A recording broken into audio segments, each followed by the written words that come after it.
Assalamualaikum warahmatullahi wabarakatuh, teman-teman.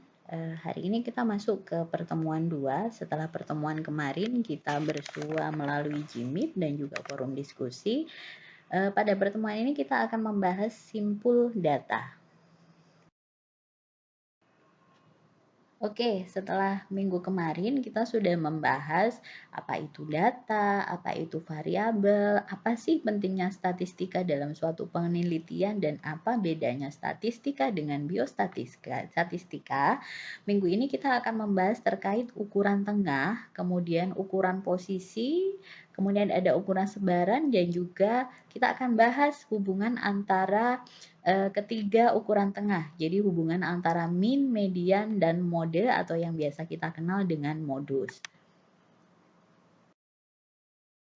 Nah, teman-teman pasti bertanya-tanya, Ibu, kenapa sih repot-repot melakukan analisis data yang sedemikian ribet itu untuk apa? Nah, ini tujuannya. Yang pertama, teman-teman, kalau teman-teman penelitian dan mengumpulkan data dari lapangan, jadi bayangkan teman-teman ngambil data, kita ngambil data itu kan sebenarnya memotret kejadian di lapangan. Nah, data-data yang teman-teman dapat dari lapangan itu tidak akan bisa disajikan, tidak akan bisa dikomunikasikan. Kenapa? Karena datanya masih data mentah. Teman-teman, kita minggu kemarin sudah sepakat bahwa penelitian itu adalah salah satu bentuk komunikasi. Komunikasi dari siapa? Komunikasi dari peneliti kepada yang membaca. Nah, data-data penelitian Anda itu nggak akan bunyi, jadi komunikasinya nggak akan jalan sebelum data itu diolah dan dianalisis kemudian diinterpretasikan, jadi dibaca. Ini yang di-capture, yang difoto, ini bunyinya apa sih? Mungkin seperti itu. Nah, untuk dapat menganalisis data, itu data Anda perlu disusun secara sistematik, nggak bisa acak saja, kita susun dulu agar bisa dianalisis.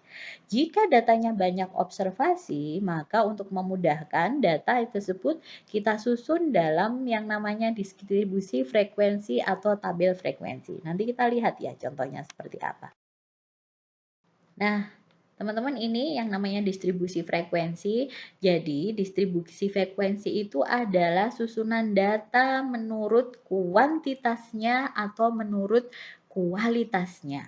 Ya, kuantitasnya itu berarti menurut besarnya, sedangkan kualitasnya itu menurut kategorinya. Kalau yang namanya distribusi frekuensi kuantitatif berarti data Anda adalah data yang numerik, maka susunan data angka menurut besarnya saja. Contohnya datanya berat badan, tinggi badan, kemudian kadar HB, kadar kolesterol, dan lain sebagainya.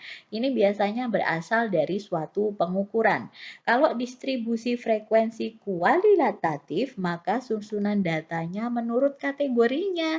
Jadi kita bagi-bagi menurut kategorinya.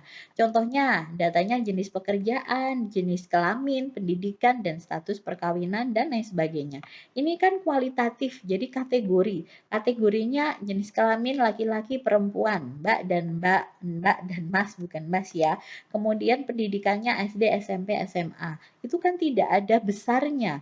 Oh, jenis kelamin laki-laki lebih besar daripada perempuan. Tidak bisa, karena itu adalah kategori, bukan suatu data yang kuantitas, jadi kuantitatif, tapi kita lebih kepada data yang kategorik atau kualitas. Nah, teman-teman, ini bahasan kita hari ini. Jadi sebenarnya pengukuran statistik itu ada 3. Ukuran sentral, nanti kita bahas terkait central limit theorem dan lain sebagainya. Itu ada yang namanya mean atau arithmetic mean. Kemudian ada median dan ada modus. Ada lagi yang namanya ukuran variasi. Jadi tergantung dari variasinya. Itu ada yang range. Range itu rentang ya, jadi minimal sampai maksimal. Kemudian mean deviasi, varian, standar deviasi, koefisien variasi. Kalau ukuran posisi itu ada yang namanya median, median berarti median di tengah ya. Kemudian ada yang namanya kuartil, ada yang namanya desil, ada yang namanya persentil. Kita lihat satu-satu nanti ya. Nah, teman-teman, sebelum kita jalan-jalan mesti bawa bekal kan? Nah, bekalnya ini salah satunya.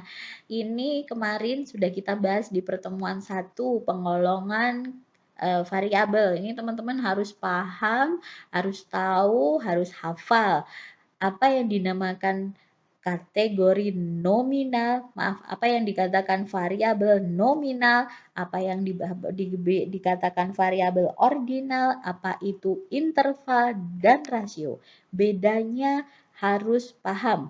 Biasanya teman-teman bingungnya antara interval dan rasio. Bu, ini interval atau rasio ya? Caranya kemarin sudah kita bahas ya, gampang sekali. Kalau interval itu tidak ada nol mutlak. Kalau rasio itu ada nol mutlak. Contohnya suhu. Suhu itu suhunya 0. 0 bukan berarti tidak ada suhu di situ. Ada suhu, namanya suhu 0. Berbeda dengan umur, seumpama umur saya 2 kali umur teman-teman. Itu namanya rasio. Jadi punya 0 mutlak. Kalau umurnya 0 berarti memang dia belum punya umur. Umurnya benar-benar 0. Beda dengan suhu. Suhunya 0 bukan berarti tidak ada suhu. Gitu ya. Ini sudah kita pahami, ini adalah bekal kita hari ini.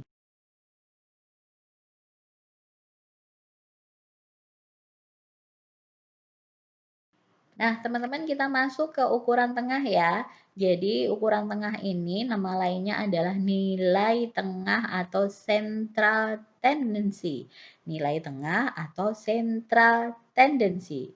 Kita biasanya data kita itu akan menunjukkan kecenderungan atau central tendency pada nilai tertentu. Dalam statistik, central tendency ini digunakan untuk menggambarkan karakteristik umum dari data. Jadi untuk menggambarkan umum data Anda ya, seumpama data Anda adalah data nilai biostatistik kelas A atau kelas D, maka ukuran tengah ini bisa menggambarkan karakteristik umum dari data. Oh, rata-ratanya 90, berarti dia bisa menggambarkan karakteristik umum dari nilai kelas A dan kelas D adalah 90.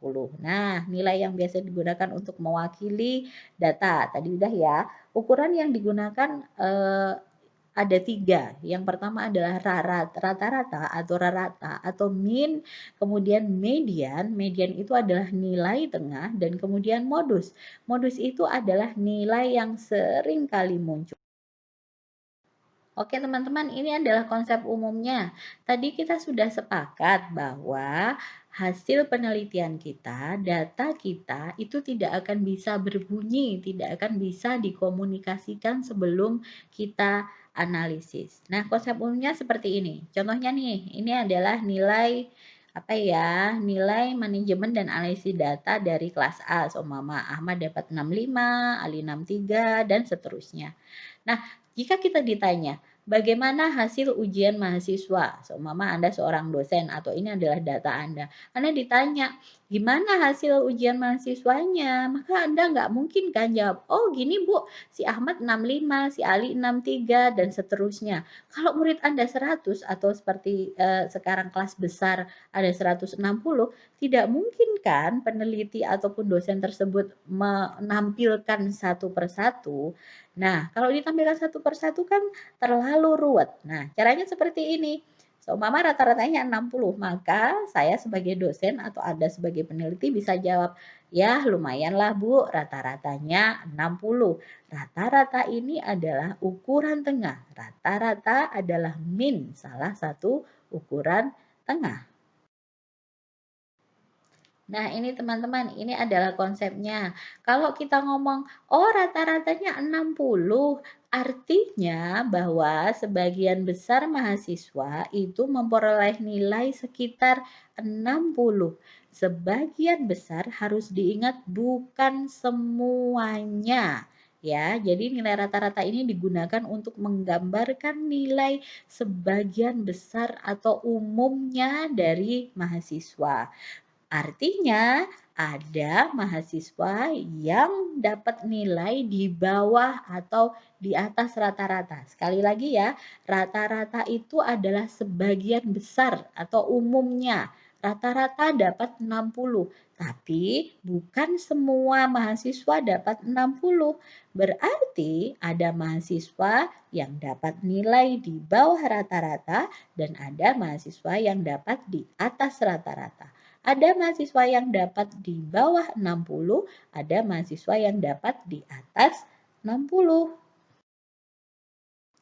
Nah, teman-teman, kita masuk ke nilai ataupun ukuran tengah atau central tendency yang pertama, yaitu rata-rata atau mean. Yang kita gunakan itu namanya arithmetic mean ya. Jadi dari aritmatik, teman-teman masih ingat kan? Dulu SMA ada ukuran aritmatik, geometrik dan lain sebagainya. Nah, ini sama, mean ini ada yang namanya harmonic mean, ada yang namanya geometric mean. Kita nggak bahas, sekarang jarang sekali digunakan di buku statistika.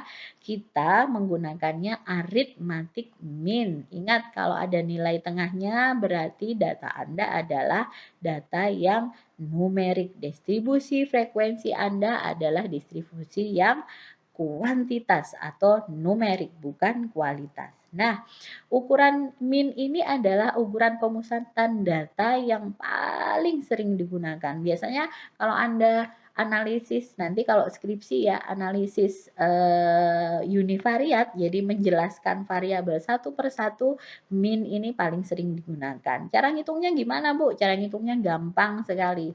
Ini sama dengan Anda waktu kelas 6 atau kelas 5 pasti sudah bisa.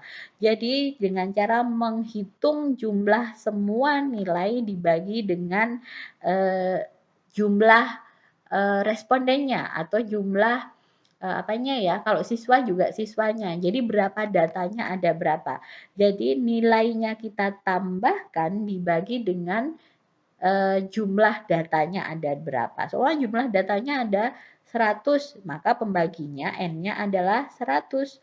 Maka yang di sini X1 sama X2 itu nilai-nilainya. Oh, yang responden 1 atau data pertama dapat 150, yang kedua 100 bla bla bla terus sampai XN, ini berarti kalau datanya 100 berarti data ke 100. XN kalau N di bawah 100 maka ini adalah data yang ke 100. Ditambahkan kemudian dibagi. Ini gampang sekali. Nah, teman-teman ini contohnya. Contohnya lama rawat pasien lama rawat 10 pasien dalam hari. Nah, ini nih, 10 pasien berarti N-nya ada 10. Berarti nilainya kita jumlahkan hingga N ke 10 dibagi jumlah datanya. Ada 10. Nanti dihitung, coba di cross check ya. Hasilnya adalah 3,5 hari. Nah, ini yang kedua adalah lama rawat pasien lama rawat 10 pasien dalam hari. 2, 3, 4, 3, 1, dan seterusnya.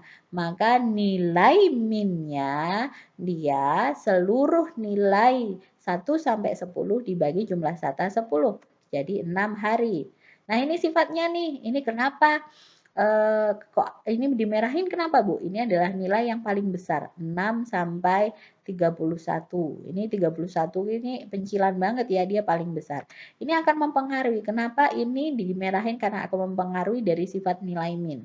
Yang pertama, min itu merupakan wakil dari keseluruhan nilai. Jadi dia mewakili nih.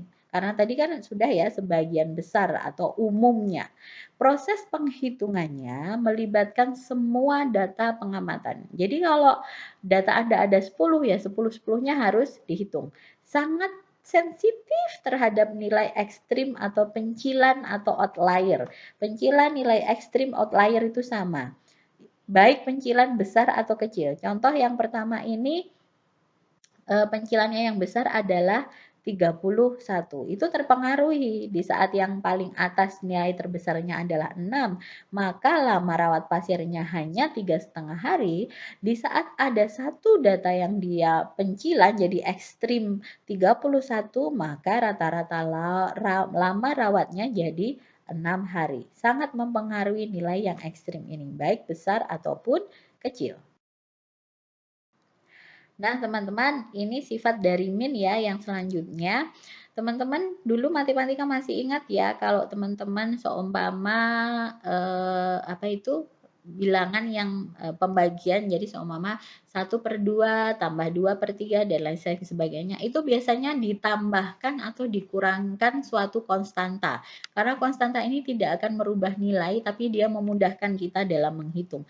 Nah, nilai min itu bila terhadap seluruh data ditambahkan dengan konstanta, ya di sini dinotasikan C, maka min-nya juga X per C. Jadi min X-nya itu ditambahkan dengan konstantanya. Jadi kalau datanya ditambahkan C, maka min-nya ditambahkan C.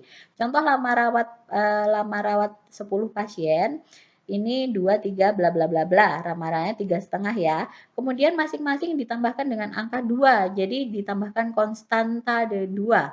Maka jadi 2 tambah 2, 4, 3 tambah 2, 5, dan seterusnya.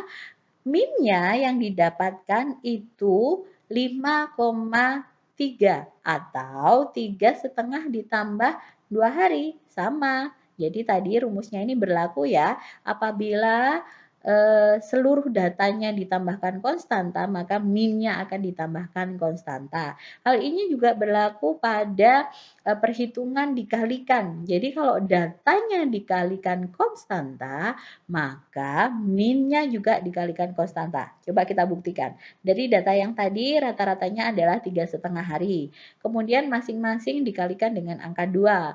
2 kali 2, 4, 3 kali 2, 6, dan seterusnya. Maka min-nya akan berubah menjadi 7. 7 ini adalah 3,5 dikalikan 2.